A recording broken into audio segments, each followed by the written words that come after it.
Assalamualaikum warahmatullahi wabarakatuh. Dan selamat sore. Baik, saya Gangga Nakda Makmur dengan NIM akhir 209 dari Fakultas Hukum Universitas 17 Agustus dengan prodi Ilmu Hukum. Baik, saat ini sekarang saya ada di Gaza atau sebagai disebut jalur Gaza yang ada berada di belakang gedung Fakultas Hukum. Di sini saya bersama dengan Ibu Sriati. Nah, Ibu Sriati ini merupakan salah satu pedagang yang ada di Gaza. Saat ini saya ingin menanyakan beberapa hal Bu mengenai tentang perdata. Di sini saya mendapatkan tugas dari Ibu Rosalinda untuk menanyakan sesuatu hal tentang perdata perkawinan. Jadi sini ingin saya menjelaskan kembali bahwasanya yang akan saya ajukan pertanyaannya ada 3 mengenai tentang perjanjian perkawinan Bu. Jadi perjanjian perkawinan itu seperti halnya suatu perjanjian antara kedua belah pihak sebelum menjalin pernikahan atau setelah menjalin pernikahan. Dikarenakan tujuan dari perjanjian perkawinan ini adalah untuk mengatur hak dan kewajiban terkait dengan harta, kesepakatan dan perjanjian yang bertujuan untuk menjalin kepastian hukum dan menghindari potensi-potensi masalah seperti itu Bu. Mungkin saya ingin mengajukan 3 pertanyaan lagi, yaitu yang pertama, menurut Ibu, apakah perjanjian perkawinan ini harus penting atau tidak penting menurut Ibu? Tidak penting. Kalau boleh tahu kenapa tidak penting? Karena nggak ada perjanjian kan. Oh, jadi menurut Ibu itu perjanjian perkawinan tidak penting karena tidak diharuskan ya Bu? Tidak diharuskan ya. Jadi yang pertanyaan kedua ini ada saya ajukan kembali. Menurut Ibu, menurut dari pendapat Ibu aja ya, apakah keuntungan serta kerugian bagi yang membuat perjanjian perkawinan? Jadi untung dari membuat perjanjian ini dan kerugiannya seperti itu. Ya wih. Jadi mungkin saya jelaskan kembali mengenai kerugiannya ini kan seperti ada batasan. Kerugiannya sebagai contoh itu ada batasan terhadap kedua belah pihak. Dan keuntungannya mungkin sebagai salah satu mencegah adanya perpecahan antara kedua belah pihak seperti itu. Karena ini bertujuannya perjanjian perkawinan ini kan tujuannya jelas untuk mengikat sesuatu satu sama lain, lebih jelasnya untuk di hadapan mata hukum seperti itu Bu. Menurut Ibu ini penting atau enggak? Dan setelah itu keuntungannya itu apa menurut Ibu? Atau kerugiannya? Terus.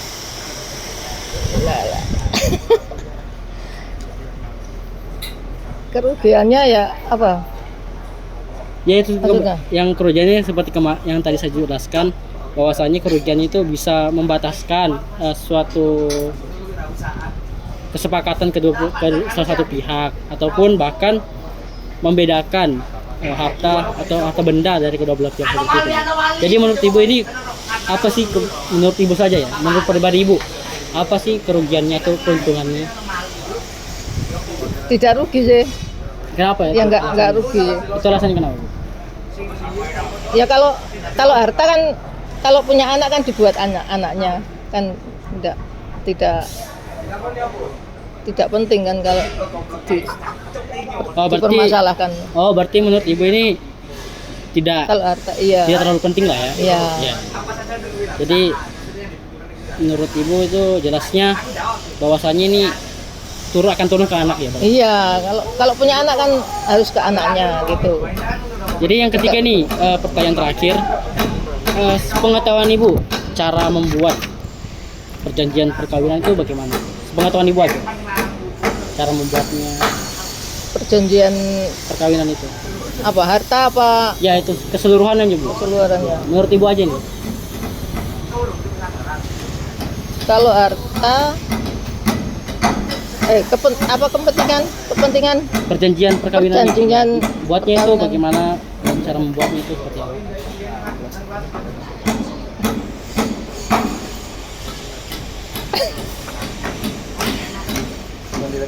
Iya.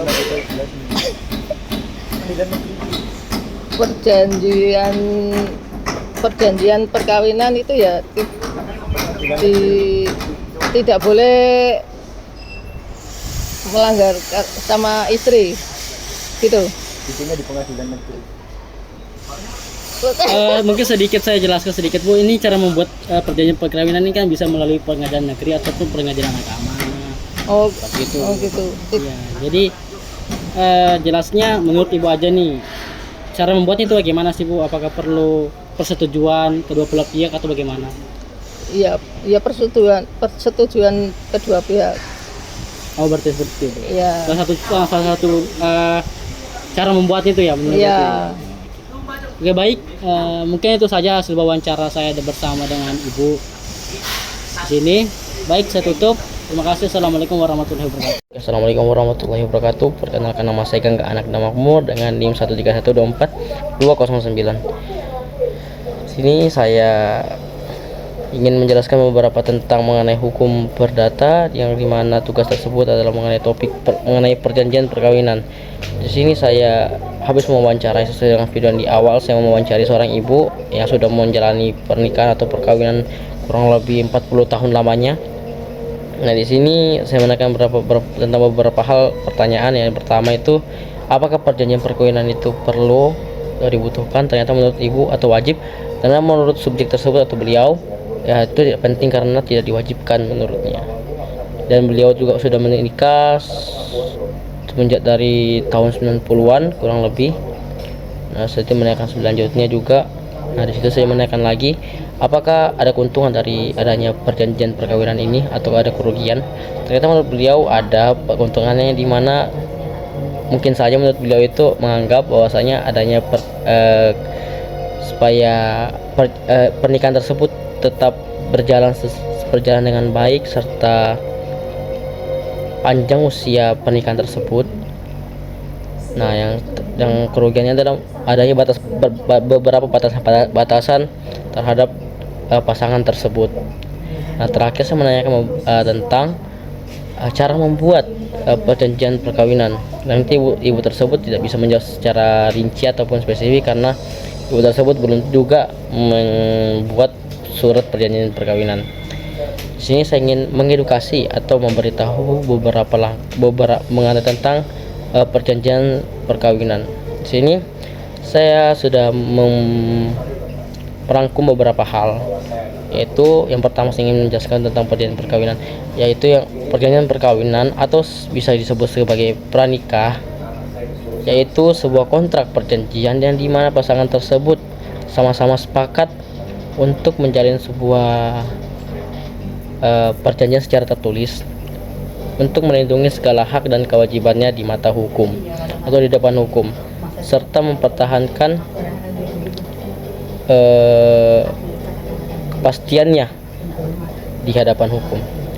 Ini pada umumnya perjanjian perkawinan umumnya itu mengatur percampuran atau pemisahan harta, yang dimana selama perkawinan berlangsung, tetapi perjanjian ini juga bisa berisi semacam talik talak yang diucapkan secara ijab atau dibuat secara tertulis, yang dimana di sini secara tertulis yang dimaksud adalah adanya catatan sahnya dan supaya ada bukti secara fisik untuk misalnya ada permasalahan di satu rumah tangga tersebut. Nah, di sini ada cara beberapa untuk membuat perjanjian perkawinan ini, yang dimana yang pertama, daftar keinginan bersama pasangan untuk menyetujui pernyataan perjanjian. Yang kedua, konsultasikan dengan advokat ataupun yang terkait dengan perjanjian perkawinan. Di sini advokat tersebut harus memberitahukan beberapa langkah-langkah ataupun syarat-syarat tertentu untuk membuat suatu perjanjian perkawinan. Nah, serta di sini adanya melibatkan suatu profesi notaris atau orang yang paham mengenai tentang hal tersebut. Yang terakhir, akte perjanjian dibawa ke KUA atau kantor pencatatan sipil untuk disahkan atau untuk diserahkan secara sah dan diketahui oleh negara. Nah, di sini biasanya adanya perjanjian perkawinan atau pembatasan tersebut biasanya berisikan mengenai harta bersama ataupun perjanjian, yang dimana pada dasarnya pada pasal 119 KUHP atau Kitab Undang Hukum Perdata menyatakan, yang dimana isinya itu sejak saat dilangsungkan perkawinan maka hukum terjadi harta bersama menyeluruh antar suami istri. Sejauh tentang itu diadakan ketentuan-ketentuan lain perjanjian perkawinan. Harta bersama itu selama perkawinan berjalan tidak boleh diadakan atau diubah dengan sesuatu persetujuan antar suami istri. Setelahnya bubarnya harta bersama, kekayaan bersama itu dibagi dua antar suami dan istri, yang dimana harta tersebut akan dibagi dua. Kekayaan tersebut akan dibagi dua, yang dimana misalnya misalnya sebelum pernikahan tersebut dilangsungkan, si calon mempelai prianya sudah memiliki harta dari hasil pekerjaannya ataupun pendapatannya selama masa lajangnya, dan begitu pun juga perempuannya. Di sini adanya pemisahan tersebut untuk memisahkan hasil jerih payah sendiri masing-masing individu, serta dibedakan dari penghasilan pasca pernikahan tersebut atau perkawinan tersebut. Jadi harta tersebut dipisahkan. Harta istri ada harta suami adalah harta suami, harta istri adalah harta istri. Sedangkan harta keluarga akan dibagi dua secara merata. Kurang lebih seperti itu. Setelah bubarnya harta bersama, kekayaan bersama itu dibagi dua antara suami dan istri atau para ahli waris mereka, tanpa mempersoalkan dari pihak mana asal barang-barang itu. Jadi kalau misalnya ada harta hasil dari pernikahan tersebut, maka akan diberikan kepada ahli warisnya. Dengan sini pasal 35 Undang-Undang Nomor 1/1974 mengatur tentang harta benda meliputi dua hal. Yang pertama, harta benda yang diperoleh selama perkawinan menjadi harta bersama. Yang kedua, harta bawaan dari masing-masing suami atau istri, dan harta benda yang diperoleh masing-masing sebagai hadiah atau warisan yang berada di bawah pengawasan masing-masing sepanjang para pihak tidak menentukan lainnya. Maksudnya dalam perjanjian pernikah. Jadi sesuai dengan yang saya beritahu tadi, yang dimana harta pranikah tersebut akan dibagi dua secara merata. Nah, di sini benda yang diperoleh masing-masing sebagai hadiah warisan yang berada di bawah pengawasan masing-masing. Jadi harta tersebut akan dibagi dua. Nah, di sini ada beberapa syarat untuk pembuatan perjanjian pranikah, yang dimana pertama, kartu tanda penduduk atau KTP calon suami istri ataupun istri. Di sini sebelum melakukan pernikahan kalau misalnya kedua pasangan tersebut, salah satu pasangan tersebut ingin mengajukan perjanjian perkawinan, maka diperlukan kartu tanda penduduk atau KTP. Yang kedua, kartu keluarga atau KK kepada calon suami ataupun calon istri. Yang ketiga, fotokopi akta perjanjian perkawinan yang dibuat oleh notaris yang telah dilegalisir dan menunjukkan keasliannya. Yang terakhir, kutipan akta keperkawinan. Nah, mungkin itu saja yang bisa saya jelaskan mengenai tentang perjanjian perkawinan.